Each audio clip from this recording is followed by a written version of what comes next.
kami dari kelompok 9, nama saya Rahma Aulia Putri dengan akhiran NPM 37. Nama saya Fafeltina Maharani dengan NPM akhir 59. Nama saya Mahesa Yuliasa Ada dengan NPM akhir 60. Nama saya Rera Faiza dengan NPM 002. Nama saya Nisa Fitri Bangga dengan NPM 005. Nama saya Deksa Fayatul Fajani dari NPM 43. Saya Datuk Ramrenski dengan akhir NPM 040. Nama saya Mas Majuta dengan NPM akhir 069. Dan saya orang terakhir Mas Ilya dengan Dr. Kurniawan dengan NPM akhir 9. Di sini kami akan memaparkan materi mengenai etika dosen dan tenaga kependidikan.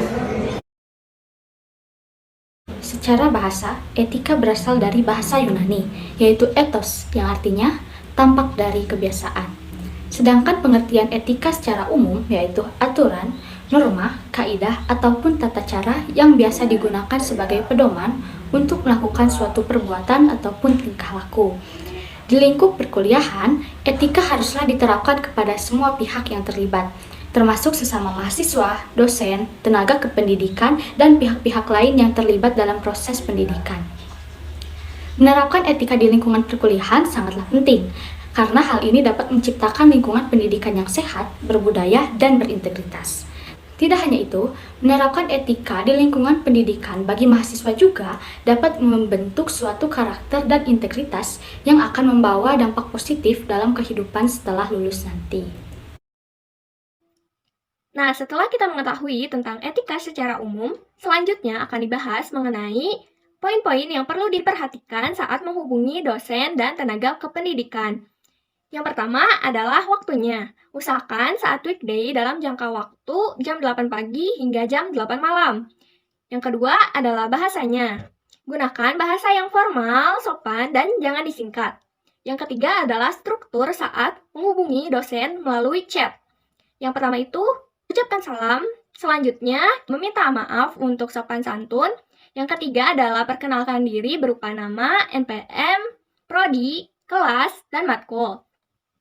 Lalu, kita sampaikan tujuan kita secara padat, jelas, dan to the point. Yang terakhir adalah berterima kasih dan salam penutup. Itulah poin-poin yang perlu diperhatikan saat menghubungi dosen dan tenaga kependidikan. Jangan lupa 5S dan 3 magic words. Selanjutnya, aku akan menjelaskan cara menghubungi dosen via chat. Yang pertama, perhatikan jamnya. Pastikan teman-teman menghubungi dosen di waktu yang etis, yaitu pukul 8 pagi sampai 8 malam. Saat menghubungi dosen atau staf atau tenaga pendidik, pastikan menggunakan bahasa yang formal dan tidak bertele-tele. Untuk lebih jelasnya, teman-teman bisa menyimak contoh berikut. Pertama, dahulukan salam. Selanjutnya, minta maaf untuk sopan santun. Perkenalkan nama, NPM, jurusan, mata kuliah, dan kelas. Barulah sampaikan maksud tujuan dengan jelas, padat, dan tidak bertele-tele. Lalu diakhiri dengan ucapan terima kasih. Oke, sekarang aku akan mencontohkan bagaimana caranya mengumpulkan tugas lewat email kepada cutting ataupun kepada dosen.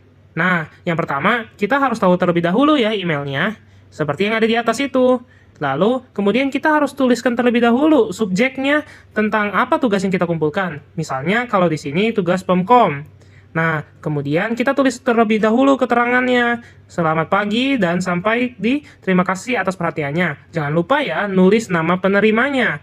Nah, lalu tinggal lampirkan filenya. Contohnya ada yang di bawah seperti itu. Nah, dari aku sekian. Lanjut ke bagian berikutnya.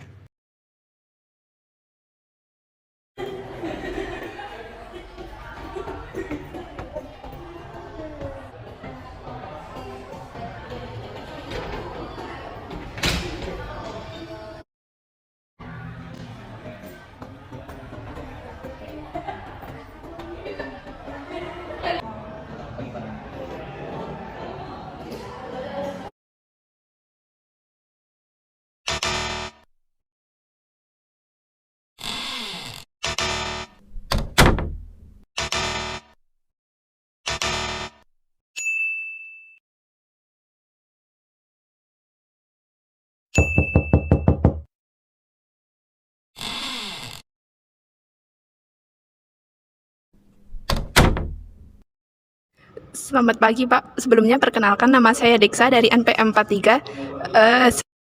Saya minta maaf sebelumnya karena saya terlambat dikarenakan motor saya mogok. Bolehkah saya mengikuti kelas?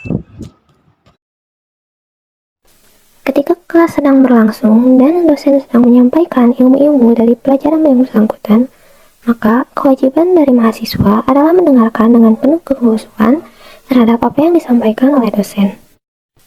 Mahasiswa tidak boleh bermain-main atau bahkan tidur pada saat dosen sedang menjelaskan materi. Posisi duduk pun harus diperhatikan, karena akan terkesan tidak menghargai jika mahasiswa duduk dengan seenaknya.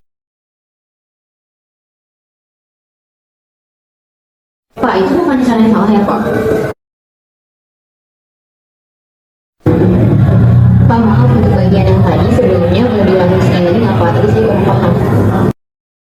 Sekian pemaparan dari kelompok kami. Terima kasih, terima kasih, terima kasih, terima kasih. Nah,